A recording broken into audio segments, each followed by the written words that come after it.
Some beds. They are heavy compared to monoblock wheels. They are quite expensive to maintain because the maintenance cycle is complex. They are not suitable for high speeds and heavy track braking, for freight cars, so they are probably more usable in different kind of vehicles than high-speed vehicles and freight trains. I already spoke about complex machining and assembly operations, so they are quite expensive in terms of maintenance.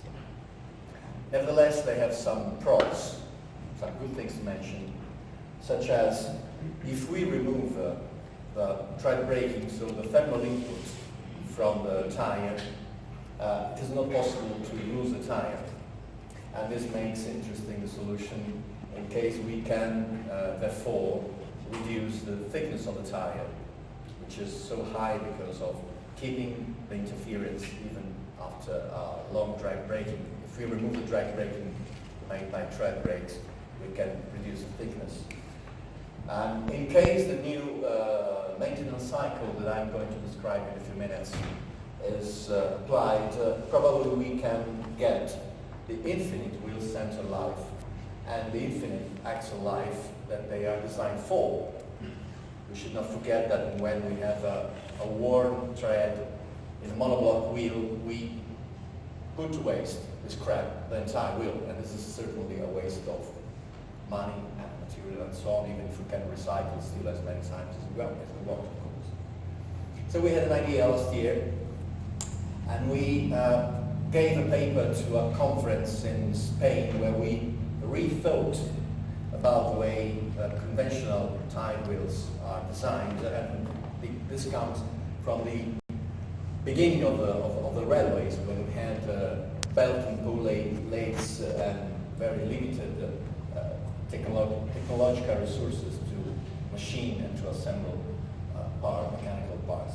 The short description is that if we eliminate the thermal input, and therefore we can use probably up to 160 kilometers per hour, commuter trains, regional trains, metros, trams, or whatever is not high speed and not freight wagons.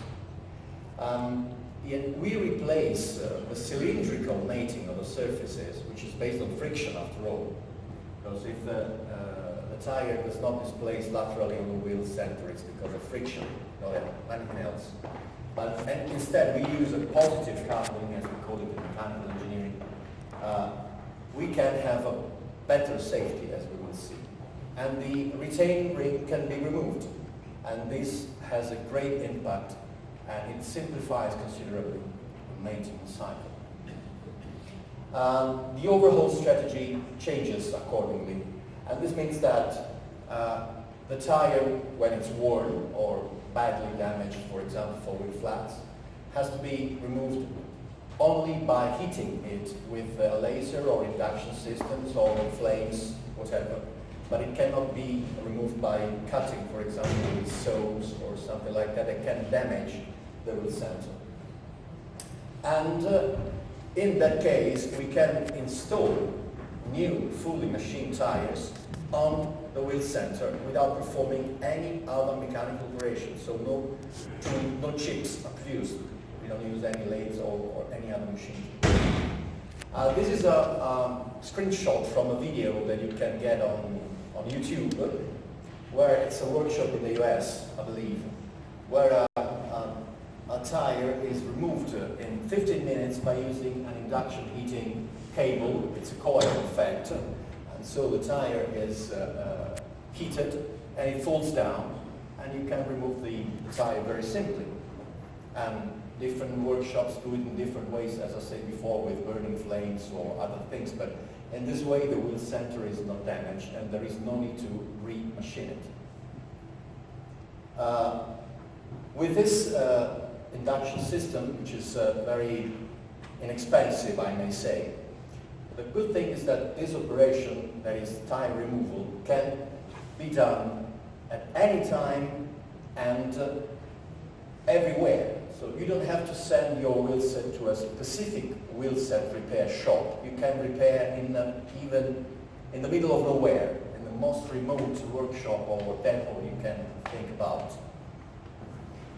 This is the basic idea, and that's why paper is titled Dovetail, then you'll see that something changed in the design.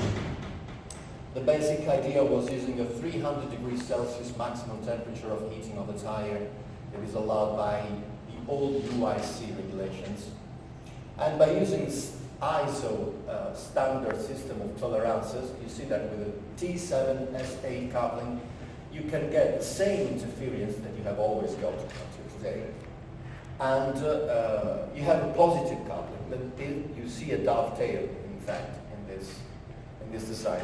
You also see here a blue part, which is needed to refer the one part to the other. And that is a complication, and I will tell you later, we have changed the design, in fact, because this forces to install the wheel center of the hot tire vertically, and this is a limitation of this technique.